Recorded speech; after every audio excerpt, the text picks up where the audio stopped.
MIM Virtual Expo 2021. So hello, my name is Dave Argent, and I'm here to present a talk on achieving service quality, otherwise known as how to ensure that Murphy doesn't always win. I'm a senior manager at Nutanix. I've been around the block a few times, having worked at Microsoft and having worked at Amazon prior to Nutanix. And I've spent a career watching things go wrong. So I'm hoping by the end of this that you'll have learned a few things that will help you outwit Murphy, who is merciless. So I figured I'd start with a little bit of history, Murphy and Murphy's Law. So the first appearance of what later evolved into Murphy's Law was first seen in 1877 and referred to problems happening out at sea, where it is found that anything that can go wrong at sea generally does go wrong sooner or later. A bit later on, it was used as a reference for stage magic, such that on any special occasion, like a magical effect for the first time in public, everything that can go wrong will go wrong. But the real guts of the story that made it Murphy's Law started with Edward Murphy, who was testing G-forces on a rocket sled in 1948 to 1949. And one of the sensors was installed incorrectly, and despite having ample chance to test his apparatus ahead of time, he didn't. And he reportedly complained afterward about an assistant that he didn't particularly care for, saying, if that guy has any way of making a mistake, he will. And from there, it evolved a few years later, where it was described as Murphy's Law, or the fourth law of thermodynamics, which is if anything can go wrong, it will. And that's the one that everyone's familiar with. But I don't think that's quite the last evolution of it, because I have Argent's law, which I created, which states that even if it can't go wrong, it will find a way. And I have found that Argent's law is essential to understanding service quality. So how it usually goes. I fought the law and the law won is what this is. And you can tell how old I am based on the fact that I like to clash. But you don't always fight the law and lose. That's not the way it always has to be. So this presentation is designed around telling you some tips on how you can break the law, in this case, Murphy's Law. And you can also tell that I'm old because, well, I like Judas Priest. So to the rest of the presentation, really, which is how to break the law and not get caught. And it really comes down to incident prevention. It comes down to figuring out how to mitigate your incidents quickly. It's reducing your exposure and the severity of the incidents you do have, because you'll never be able to avoid all of them. Optimizing your tools and processes, designing for reliability, and either everything else or the kitchen sink, take your pick, because nothing fits nicely into it. And everything doesn't fit nicely into a cute little bucket. So incident prevention 101, the harsh lesson. There is no such thing as a safe change. Any change is a potential incident that's waiting to happen. Processes can change. Your underlying code can have bugs. You can have dependencies which fail or otherwise react unexpectedly. Your deployment automation can fail. You can be subject to human error.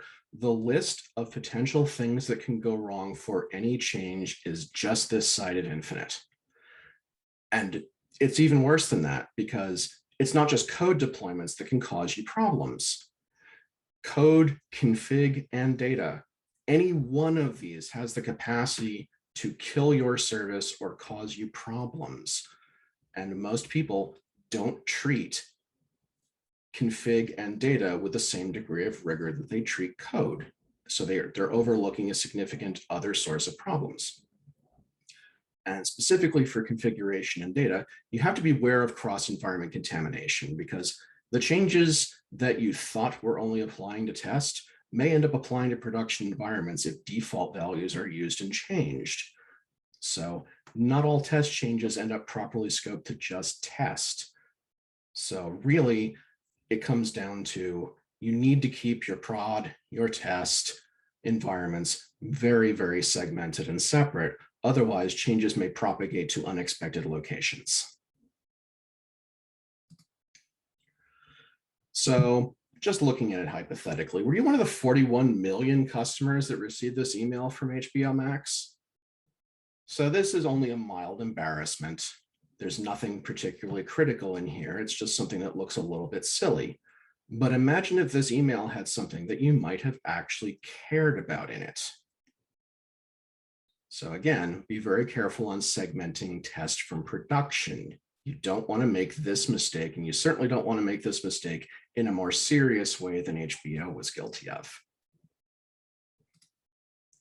So incident prevention 201, functional gates testing and code quality tools. And yes, for those who are looking at the picture down here, it's a not gate. Yeah, it's a bad pun, but I had to go there. So functional gates and automated testing frameworks are really just the start of improved code quality. Automated code analysis is another tool which can improve your code quality and help you find bugs prior to deployment, which is generally the best way to do it. If you buddy your check-ins, multiple reviewers has actually been shown to be the best way to catch bad code in the real world, according to several studies. And acknowledge the fact that running synthetic transactions is an imperfect way to measure your service quality under load. For many highly scaled services, the only way to test is using real traffic. And whether that's by forking the real traffic to a shadow service where you're running your testing, or by testing in production, sometimes there's no substitute for the transaction mix that you're going to see in the real world. Sable in particular, which is the main database for Amazon retail, we were never able to adequately test in non-production simply because we couldn't produce the load. So we ended up having to test in production. So as much as that great meme, which says, I don't always test my code, but when I do it in production, is worthy of laughter, it's also seriously correct in many cases. And you have to acknowledge that and try to minimize your risks. So incident prevention 301, enforce your processes with technology. Humans are going to make mistakes. There's literally no way you can possibly prevent this from happening. So it's a good idea to have processes in place to reduce your human error. Better is having technology in place to make human error impossible. And here's one of my favorite examples from science fiction, if you're familiar with David Brin, which you don't have conversations with microprocessors. You tell them what to do and then helplessly watch the disaster when they take you literally. But the best thing to do is really to test your technology, which is making human error impossible. Because having technology designed to reduce human error isn't doing you a whole lot of good if your technology is flawed. So in the ideal circumstances, you want to have the right way be the only way. That's how you best reduce human error. But we don't live in an ideal world, or at least I don't. So in addition to building your technology, which makes human error impossible, you need to understand and have hooks in place for when and how to break the glass in case of an emergency. Because the better your guardrails, the harder it is to be flexible in response to an incident that you couldn't predict or didn't see coming. So you need ways to allow for higher risk actions to deal with these unanticipated incidents and these modes of failure, because let's face it, no crystal ball is perfect. So things are going to go wrong. It is the very nature of Murphy, after all, that if it can go wrong, it will, and you may not know every part of it that can go wrong. And you need to balance the ability to improvise in these unanticipated incidents and modes of failure against the risk of human error by introducing things like two-person authentication or buddy changes or other methods to ensure that the scope of when you're breaking glass is well understood and controlled, and that you can minimize your risk when you're doing it. Moving on, faster mitigation. Measure it and monitor it, because if you don't know what normal is, you can't tell what's broken. And if you can't see that there is a problem, it's going to be really hard to fix it. And if you have too many false alarms, you're going to burn out your staff. So those are three things that you don't want to be doing when you're talking about measuring and monitoring. What you do want to do is you want to measure things accurately so that you can easily see when your service is deviating from the norm, even if these aren't immediately service impacting. Being able to watch trend data, being able to watch outlier data is one of the most powerful things that you can have for preventative maintenance, where what you're doing is you are dealing with problems before your customer is going to be able to notice them. You do want to direct escalations to the right group quickly on the first try, because waking up the wrong people is both bad for the sleep schedule of the wrong people, and it's not getting your service back up and running to optimal behavior any faster. So it's both slow and annoying, and that's generally not the best combination for anything operational. You do want to have information in the alert so that you can quickly track down the problem and direct it to a runbook or to an automated response or to whatever you need to do about the problem. And lastly, you want to have triggers for automated responses, because let's face it, having the system self-heal because it was able to diagnose that there was a problem and react to that problem in a reasonable fashion is both faster than human beings are going to be, and it doesn't wake anybody up. So always the core of things is, if you can't measure it, there's a very limited scope of what you can do about it. And predictably, if you want faster mitigations, automate. Automated responses, as I said, are faster than paging a human, and they're less invasive to work-life balance. And everyone likes their work-life balance, or at least everyone I know does. But that means that you need to be able to self-diagnose your problems. Not all failures are going to be hard down sorts of issues. So you're going to need to monitor, and you're going to need to trigger responses based on both functionality and performance metrics for your service. Because like I said, not everything is the service is down. Sometimes the service is misbehaving slightly. Latencies are elevated. You can have a certain class of data that's missing. You can have a certain bit of functionality which is missing. You can have certain functionality which is simply not providing the correct data. It's not down, it's just not providing the right answers. I mean, we've seen search certainly provide some, call them interesting answers over time compared to the queries we actually asked them. So once you've identified the program, or pardon me, once you've identified the problem programmatically, now you have the option to actually automate a response. And that's really, it's pretty close to the holy grail of making your operations staff happier and leading to better service quality, because this is really the core of self-healing. And self-healing is vital to having scalable, highly reliable online services. But you're also going to have things that you don't directly control, your dependencies. They are also going to fail on you. And sometimes we're talking about failure where it's, oh, my data center went down, or my internet connectivity from my data center went down. So you really need to have automated responses, not just to the things that you directly control, but to the things that you don't directly control, but which are a critical path to providing your service.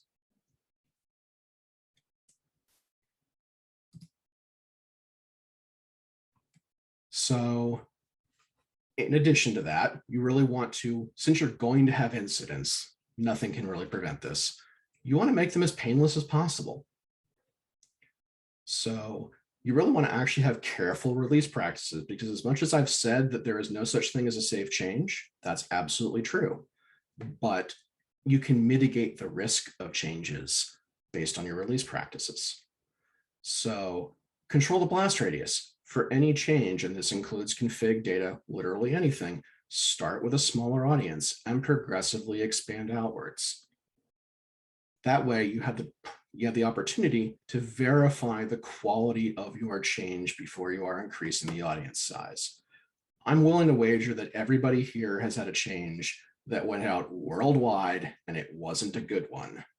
Now imagine how much less painful that would have been if you had that in a single box or a single cluster which had its own monitoring that you could actually take a close look at and say, this change is not good. We're going to roll it back. So basically, you want to be able to control your blast radius. You want to be able to redirect your traffic away from a fault domain, which is impacted by a bad change. And when I'm talking about redirecting traffic from a fault domain, I'm talking about a fault domain could be a single server that you've put it in. It could be a single cluster that you've put it in. It could be any number of things. Usually server, cluster, rack, data center. You want to make sure that for all of those elements, you have the ability to redirect your traffic away from an impacted fault domain. Also, any good release automates the rollback based on predefined functional and performance metrics. You don't want to particularly have a human being in the loop because, anyway, humans are slow, and you also want to have objective criteria for what mandates a rollback, and you want to have it predefined because the time to consider this is not in the middle of a roll forward, which is not going well for you. The time to understand what's acceptable and what's not is well ahead of time. And the last thing as far as release practices, and this is one that I've seen screwed up in more places than I can readily count, is use positive validation of your changes. I cannot count the number of incidents that I have run into over my career where a lack of failure was treated as success. In reality, the service I was dealing with was so utterly broken that I never got a negative message back telling me that I had a problem. So a lack of failure and success, these are not the same thing. I can't overemphasize that. You really do need to confirm that you have achieved the expected result, and you need to do it explicitly. You need to have positive validation. Onward to tools. This may be obvious, but I don't remember working anywhere that actually got this right, which is that any tool you depend on must itself be of production quality. Incidents don't come on a convenient 9-to-5 schedule, and only being able to mitigate 95% of the incidents using your tools is not good enough, because that other 5%, that could be hard down and could cost you millions of dollars, depending on what your applications are. The other thing which is really noteworthy is that administrative tools are by their very nature high-risk operations. They have atypical scope in as much as they are frequently able to impact entire services or scenarios. Who here has ever been in a group where your tools had the same rigor of test coverage as the rest of your production code? The rest of your production code gets executed frequently, but your administrative tools have radically higher scope, which makes them substantially more dangerous than your run-of-the-mill production code is. And the last thing here is, again, test your stuff, because almost nothing is worse than discovering that you just pushed a new build out there and find out that you can't control your service because your admin tools are no longer compatible with you. So make your tools production quality, save yourself the headache, invest in this area, because if you don't, eventually it is going to catch up with you, and it's usually going to catch up with you at the worst possible time, which for me is somewhere around 3:30 in the morning, somewhere around during peak time. So it could actually, 3:30 in the morning is my personal problem, but say, for example, you're at Amazon. Imagine running into these problems on Prime Day and discovering that you are suddenly unable to utilize your admin tools effectively, or that your admin tools are flawed in some way and don't do what you expect. Not that I lived through that in 2018. Oh, wait, I actually did. I was part of the Sable team on Prime Day of 2018, so I've seen the worst of it. But it's not enough to just have good tools. It's not enough to just have tools that have been automated, that you have automated testing on. You need to exercise your tools. You need to exercise your processes. So talk to me about backups. An unverified backup is actually worse than having no backup at all, because it gives you a sense of security that is wholly unjustified, and it alters your risk assessment. So you may take actions saying, well, I can always roll back. So you're probably going to be willing to take on much higher risk transactions through no justification. The next item, and I can't emphasize this one enough either, is if you haven't done your disaster recovery exercises, why would you have any confidence in them? The time to discover that your disaster recovery runbook is out of date is not during the disaster. You need to practice these things. I mean, even professional athletes still spend time in the batting cage day after day after day. Golfers spend time on the driving range day after day. It doesn't matter how good you are. If you haven't practiced it, it's probably going to go wrong for you more often than it goes right. For large-scale services, starting cold is not the same as starting warm. Starting warm is, pulling traffic in and out of service, but your service is still basically running. Starting cold is what happens when you have gotten into a serious lot of trouble, where basically your service is hard down. And that's a very different animal than adding capacity or affecting a service which is already up and running. Because some of the things that can go wrong is, can you warm up your cache before your traffic overwhelms you, especially if you're a cache heavy service? Can you limit traffic? Can you throttle traffic to allow your service to get back on its feet?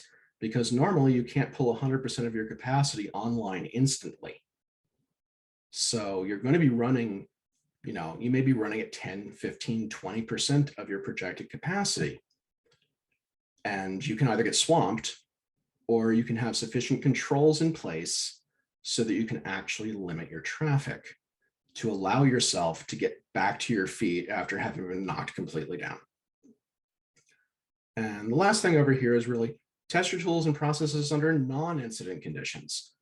Game days, introducing failures into non-production and production, depending on how confident you are in your systems. And this actually doubles as great training for new staff. So this is a multi-purpose. There are multiple wins available by testing your tools and processes and deliberately introducing failures under non-incident conditions. And the bottom line here is, an unpracticed process isn't one that you should trust when it matters.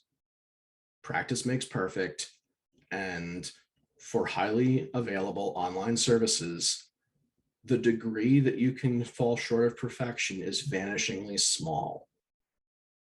Don't waste it. Practice. So you also need to design for reliability. You need to understand redundancy, and you need to understand what your SLA is. So be aware of the limitations of your dependencies. For example, most data centers are not much better than 4 nines. And frequently they're not even that good without very specific and very expensive design. Network, storage, compute, power, cooling, these aren't the only dependencies. Those are just the ones that you control, or at least have some degree of control over. So you need to be aware of outside dependencies and things that you don't own. For example, the telco infrastructure for your data paths out of your data center. You don't own them, you don't control them, but you're going to have to work around them when they fail. But as much as that's important, you also need to understand, what are the real requirements of your SLA? Because it's really pointless to over-design and pay for your service to hit 5 nines when 3 nines is perfectly good enough to meet your customer needs. So there's often a cost trade-off. The higher your SLA requirements are, the more expensive your service is going to be to provide. And frequently you're going to introduce a lot of extra complexity trying to get those last little bits. So if you don't actually need them, it gives you the luxury to design more simply. It gives you the luxury to design more cheaply.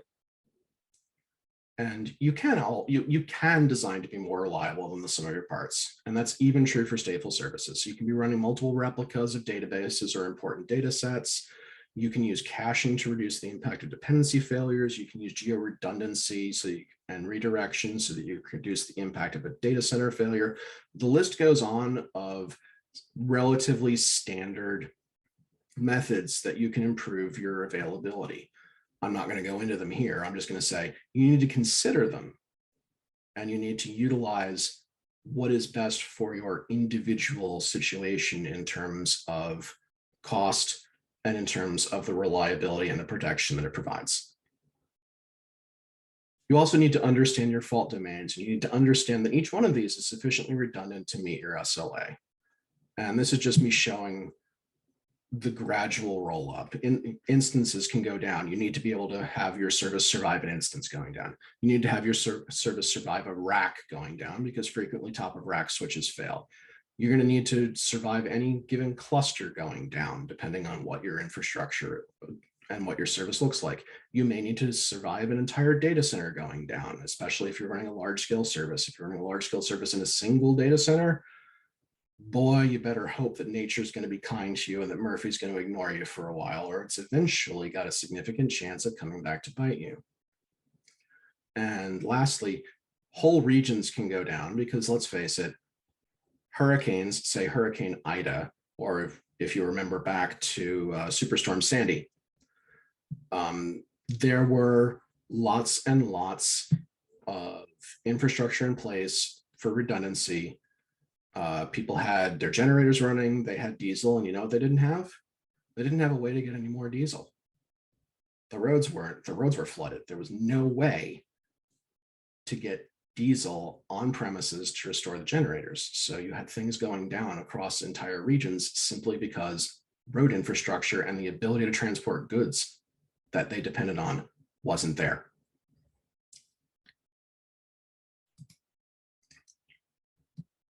In designing for reliability, you should also be cognizant that redirecting traffic away from things which aren't performing is a really good idea. And it's something that you almost always want to have in your back pocket because specifically a latent experience is almost always better than none.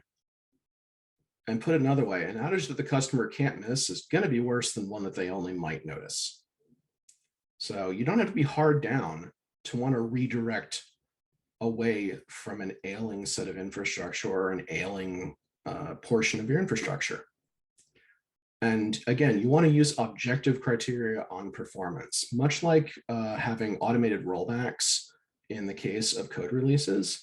You want to have objective criteria here as well, saying, what is the minimal performance that I'm willing to accept? Or what's the minimum functionality that I'm willing to accept before I trigger automated traffic redirection away from a resource which is having problems? And the time to determine what your acceptable service quality bars are, obviously it's not during the incident. You want to have these well understood ahead of time. And redirecting aggressively when a fault domain is underperforming, you should have faith in your traffic redirection. It should be part of your disaster recovery. And you practiced that because you were paying attention to what I was saying earlier in this talk. So small availability drops or increased latency may well justify redirecting traffic. If you go from, say, for example, 3 nines down to 99.5, a small increase in latency caused by redirecting that traffic to another region, cluster, or what have you, is going to annoy your customers an awful lot less. And it's going to result in you making more money if you're basically a customer-facing service doing something like retail. And you should also remember that poor service quality in brand impacts your brand equity, as well as potentially the bottom line if you were losing customer transactions or purchases. If you're an infrastructure provider, the odds are very strong that you have competition. And customers have the option to go visit the competition and abandon you. So you generally want to be very careful about having large-scale outages, especially things that in the old days we refer to as, did it show up above the fold, which is referring to old newspapers. You don't ever want to be above the fold if you're in the online services business. It's a bad place to be. And in addition to lost money, you lose brand equity and you lose the trust of your customers. And trust, as we all know, is one of the hardest things to get back once you've lost it. Which leads me to what I'll call the advanced course on designing for reliability, which is have degraded modes. Understand that an imperfect experience is in almost all cases going to be better than no experience at all. And at some point during the life of your service, you are probably going to be unable to serve all your traffic. Whether it's your problem, whether it's a dependency that's failing, doesn't matter. And you don't want to rely on improvising a solution to this particular sort of problem during an incident. You want to have your runbook and you want to have your tooling to enable predefined responses. What happens if I'm about to be snowed under? How do I get rid of traffic? Which is basically, how do I protect myself from overload? Because again, serving some customers is usually an awful lot better than serving 0 customers. You want to understand, how do I shed excess load from my system when I have to? Because at some point in time, somebody's not going to play nice. And it doesn't even have to be an outside person doing, for example, a distributed denial of service attack. It can be partners and customers that are your enemy. You cannot rely on them to self-limit load. You will be disappointed when they fail to do so. And it can even, for internal services, you can even run into the situation where we have met the enemy and he is us, which is even worse. So one of the tricks is, if you have the ability to do so, classify your traffic. Understand what is your high priority traffic and try to leave hooks in place so that you can selectively serve that when resources are limited. For example, if you're dealing with, I don't know, say the Amazon main page, a lot of the dynamic content and a lot of the customers also looked at is not actually essential to the basic functionality of the site. So if you're being snowed under, you can reduce the complexity of some of the content that you're putting out there, keeping your service basically up and running, keeping your high priority scenarios up and running, meaning your customers can still buy things. You may not be able to convince them to buy quite as much, but it's certainly better than the alternative. Similarly, search systems frequently classify suspected bot traffic versus suspected user traffic. When you run into a problem, what are you going to do? Drop the bot traffic, because you're not really hurting your customers and you're doing the best you can in a situation where you have limited resources. So it's a luxury, but it's a great luxury to have if you can manage to get it into your system in the design phase. So everything else. Okay. I couldn't figure out where to fit these, but these were bits of wisdom that I wanted to put into this particular conversation. And in the ideal world, anything that you can produce a runbook for should be automated. I do not live in an ideal world, and I'm willing to bet hard money that neither do you. So since you haven't automated all the things, you have to rely on runbooks or documentation. So inaccurate runbooks during an incident will invariably result in a longer time to mitigate. It relies on tribal knowledge. Tribal knowledge is basically the enemy of all things good during an incident. Further, inaccurate runbooks can even make incidents worse, as incorrect mitigation strategies can be actively destructive to your service. Imagine running the wrong administrative tool, and instead of reducing traffic in one region, you reduce traffic across all regions. Well, that might have helped in one place, but it's certainly not helping everywhere. So inaccurate runbooks have the capacity to make your situation even worse. So keep them current, practice them. You should be constantly planning for transitions, because in any sufficiently large company, they're going to happen. But this isn't wasted effort, even if you don't have transitions, because there's this thing called attrition. And you're going to lose team members. You're going to add team members over time. And planning for your transitions is basically preparation for adding new team members. So it's not wasted effort.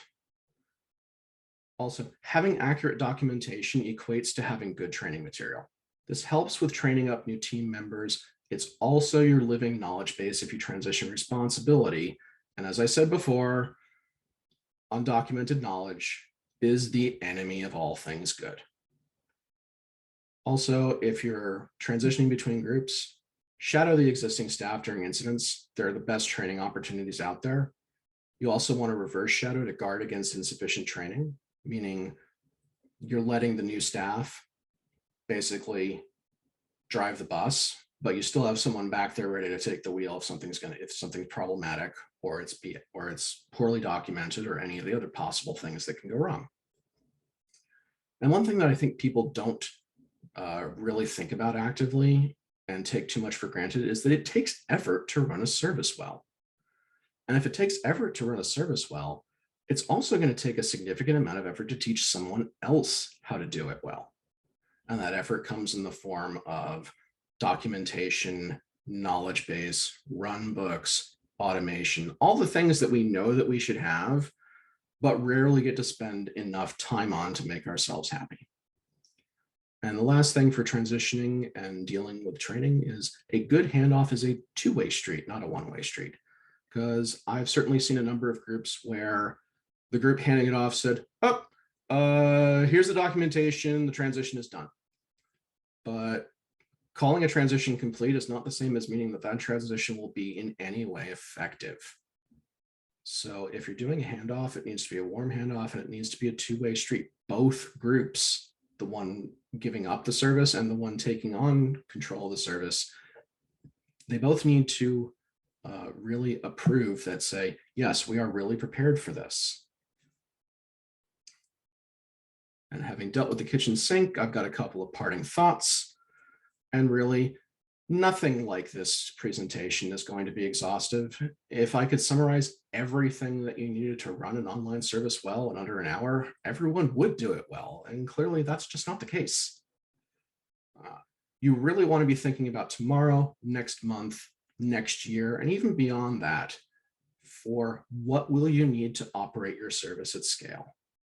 Because once you fall behind, the technical debt to catch up can be very difficult to surmount. You want to prepare and design for success, because the single most dangerous time for an online service is when it is embarrassingly successful. Say, for example, Zoom during COVID. You definitely want to prepare for success, because if success comes knocking on your door, you want to be ready. You got to be prepared. And you have to understand, how am I going to handle things if my online service is wildly more popular? It's a great problem to have, and it's also an exquisitely dangerous problem to have. And really, lastly, mistakes are going to happen. Things are going to break. And you can't always outwit Murphy. Murphy will have his day, and it will happen at your expense. No matter what you do, it's going to happen. But learn from it. And the best way to learn and improve is not to concentrate on assigning blame. Assigning blame is the enemy of getting people to be honest and self-critical, and that's really what you need to learn. So ideally, you really need to work together on solutions, working to avoid similar incidents moving forward. You want to look forward instead of backward. You want to learn instead of assert blame. And it's really the key to running postmortems. I've run more of them than I can easily count.